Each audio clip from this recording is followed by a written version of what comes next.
जहां वो ब्रैंडन और जीरो के साथ खाना खा रही थी।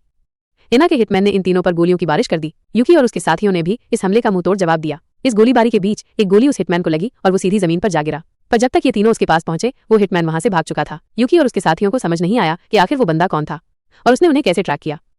अब यहाँ पीट ने कॉल करके बताया कि एना और कैस्पियन एक साथ मिलकर यूकी की तलाश कर रहे हैं। पीट का कहना है कि जोरिन ने यूकी के फोन पर एक ट्रैकर लगाया था और उसी ट्रैकर का इस्तेमाल करके हिटमैन ने उन्हें खोजा था। ये सब देखने के बाद इन तीनों ने अपने फोन को तोड़ दिया ताकि वे लोग दोबारा ट्रैक न हो सके। हालांकि उनके फोन को तोड़ने के बाद इन तीनों को पता चला कि उन्होंने रॉबर्ट को इस बारे में कुछ नहीं बताया। अगले दिन हम रॉबर्ट को देखते हैं जो काफी परेशान थे क्योंकि वो माल्टा में मौजूद अपनी टीम से कांटेक्ट नहीं कर पा रहे थे। इसलिए उसने पीट से मुलाकात की और उसे अपनी चिंता बताई। पीट ने रॉबर्ट को वो ट्रैकर वाली बात बताई और अब पूरी बात जानने के बाद रॉबर्ट ने तुरंत माल्टा जाने का फैसला किया। उसने पीट को भी अपने साथ ले लिया और माल्टा के लिए रवाना हो गया। वहीं दूसरी ओर हमने ब्रैंडन को देखा जो एक गाड़ी पर नजर रख रहा था क्योंकि उसे लगा कि ये गाड़ी उस बंदे की है जो उन्हें उस रेस्टोरेंट में मारने आया था। लेकिन अभी उसने कुछ किया ही था कि उसे पीछे से टक्कर मारी गई और फिर उस पर हमला कर दिया गया। हालांकि आखिरी मौके पर यूकी ने अपनी गाड़ी को संभाल लिया और इन तीनों की जान बच गई। अब वो हिटमैन मोटर गाड़ी का पीछा करने लगा और इन पर अंधाधुंध गोलियां चलाने लगा। जीरो और ब्रैंडन ने भी इस हमले का मुंहतोड़ जवाब दिया और उस हिटमैन को चकमा देकर वहां से निकल गए। इसके बाद ये तीनों एक होटल में ठहरे और अपने आगे के प्लान पर चर्चा करने लगे। अब यहाँ इन्हें ये बात समझ में नहीं आ रही थी कि आखिर वो हिटमैन हर बार कैसे ट्रैक कर पाता है क्योंकि इन लोगों ने तो पहले ही अपने फोन को तोड़ दिया था। इस बातचीत के दौरान ब्रैंडन और जीरो की नजर यूकी के उन घावों पर पड़ी जिन्हें डॉक्टर जोरिन ने ठीक किया था। अब यहाँ इन तीनों को एहसास हुआ कि शायद वो ट्रैकर उन फोनों में नहीं बल्कि यूकी की बॉडी में मौजूद है। जब इन लोगों ने फिर से उन जख्मों की जांच की तब अंदर से एक छोटी सी चिप मिली और अब ये खुलासा हुआ कि जोरिन ने यूकी की बॉडी में उस जांच के दौरान ये ट्रैकर डाला था। इस ट्रैकर को देखकर ब्रैंडन के दिमाग में एक आइडिया आया जिससे वो उस हिटमैन को रोक सकते थे। आमना सामना और अंतिम लड़ाई। वहीं दूसरी तरफ हम एना के उस हिटमैन को देख रहे हैं जो अभी भी उस ट्रैकर को फॉलो कर रहा था। संकेतों का पालन करते हुए वो उस होटल तक पहुंच गया लेकिन जब वो कमरे में था तब उसे वहां कोई नहीं मिला और वो ट्रैकर भी यूकी के शरीर से बाहर था। इस ट्रैकर को देखकर ही वो पूरी कहानी समझ गया और अपनी जान बचाने के लिए भागने लगा। जैसे ही उसने कमरे का दरवाजा खोला यूकी और उसके साथियों ने उसे घेर लिया। इस हिटमैन को मारने के बाद यूकी ने अपना फोन लिया और तुरंत कैस्पियन को फोन लगाया। यहाँ यूकी ने कैस्पियन को धमकी दी है क्योंकि अब वो इस कहानी को हमेशा के लिए खत्म करना चाहती थी।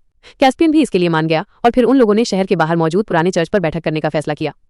अगली सुबह यूकी उस पुराने चर्च पर पहुंची और थोड़ी देर बाद कैस्पियन भी अपनी गाड़ी में वहां पहुंच गया। उसी समय हम एना के गुंडों को देखते हैं जिन्होंने ब्रैंडन और जीरो को बंदी बना लिया था। अब यहाँ ये खुलासा हुआ है कि कैस्पियन और एना ने मिलकर यूकी को धोखा दिया था। एना के लोगों ने यूकी और उसके साथियों को पकड़ लिया और फिर उस महल में ले जाकर उन पर कब्जा कर लिया। वहीं दूसरी ओर हम रॉबर्ट और पीट को देख रहे हैं जो एक स्पीड बोट में बुबा के महल से कुछ दूरी पर पहुंचे हैं। रॉबर्ट को भी अब यकीन हो गया था कि ब्रैंडन और जीरो निश्चित रूप से किसी खतरे में हैं। इसलिए महल के अंदर घुसते ही पीट ने सभी कैमरों को हैक कर लिया और यहाँ रॉबर्ट ने देखा कि एना और कैस्पियन ने मिलकर अपने 3 एजेंटों को बंदी बना लिया है। पीट ने इन कैमरों की मदद से रॉबर्ट को महल का रास्ता दिखाया और इधर रॉबर्ट महल के गार्डों को मारते हुए आगे बढ़ने लगा। वहीं दूसरी ओर हमने कैस्पियन को देखा जो कि यूकी से काफी नाराज था क्योंकि उसने उसके साथ धोखा किया था। कैस्पियन ने यूकी पर अपनी बंदूक तान दी और अब वो किसी भी पल उसे मारने वाला था। इसी दौरान यूकी ने कैस्पियन से अपनी बंदूक छीन ली और सबसे पहले एना को एक हेडशॉट से मार दिया।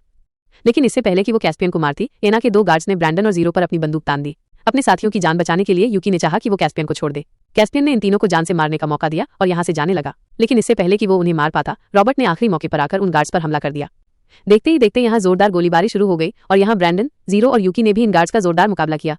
ये सब देखकर पीट काफी घबरा गया और अपनी टीम से बिछड़कर महल की पहली मंजिल पर उतर गया। इधर रॉबर्ट और उसका साथी कैस्पियन का पीछा करने लगे और रास्ते में आने वाले हर एक गार्ड को गिरा दिया। कैस्पियन भी अपनी जान बचाने के लिए महल की पहली मंजिल पर आ गया जहां उसकी नजर उस पर पड़ी। कैस्पियन ने पीट पर गोली चलाने की कोशिश की लेकिन खुशकिस्मती से उसकी बंदूक अब खाली हो गई थी। इस मौके का फायदा उठाकर पीट ने कैस्पियन पर गोली चला दी और उसे बहुत बुरी तरह से घायल कर दिया। वहीं दूसरी ओर हम यूकी को देखते हैं कि एना के गार्ड्स ने महल के पिछवाड़े में घुसकर उस पर कब्जा कर लिया। पिछवाड़े में मौजूद एना के गार्ड्स ने यूकी को चारों तरफ से घेर लिया और उस पर हमला कर दिया। यूकी ने भी इन गार्ड्स का जोरदार मुकाबला किया पर गार्ड्स की संख्या काफी ज्यादा थी इसलिए वे यूकी पर भारी पड़ने लगे। लेकिन इससे पहले कि वे यूकी को मारते जीरो एक मशीन गन लेकर उस पिछवाड़े में आया और इन सभी गार्डों को ढेर कर दिया। इन गार्ड्स को मारने के बाद ये लोग कैस्पियन को खोजने के लिए महल में चले गए जहां इन लोगों ने देखा कि पीट ने पहले ही कैस्पियन को घायल कर रखा है। इन लोगों ने कैस्पियन को जिंदा छोड़ दिया और माल्टा की पुलिस को सूचना देकर अमेरिका लौट आए। कहानी का अंत। अगले दिन सभी लोगों ने न्यूज पर देखा कि पुलिस ने उस पूरे महल को सील कर दिया और कैस्पियन को गिरफ्तार करके कोर्ट में ले जाया गया। परंतु जैसे ही वो अदालत से बाहर पहुंचा किसी ने उसे हेडशॉट से मार दिया। अब यहाँ ये खुलासा हुआ है कि कैस्पियन को मारने वाला कोई और नहीं बल्कि खुद यूकी है। यूकी जानती थी कि अगर कैस्पियन जेल में रखा गया तो वो 2-4 महीने में ही छूट जाएगा। इसलिए यूकी ने कैस्पियन को जान से मार दिया और इस कहानी को हमेशा के लिए खत्म कर दिया।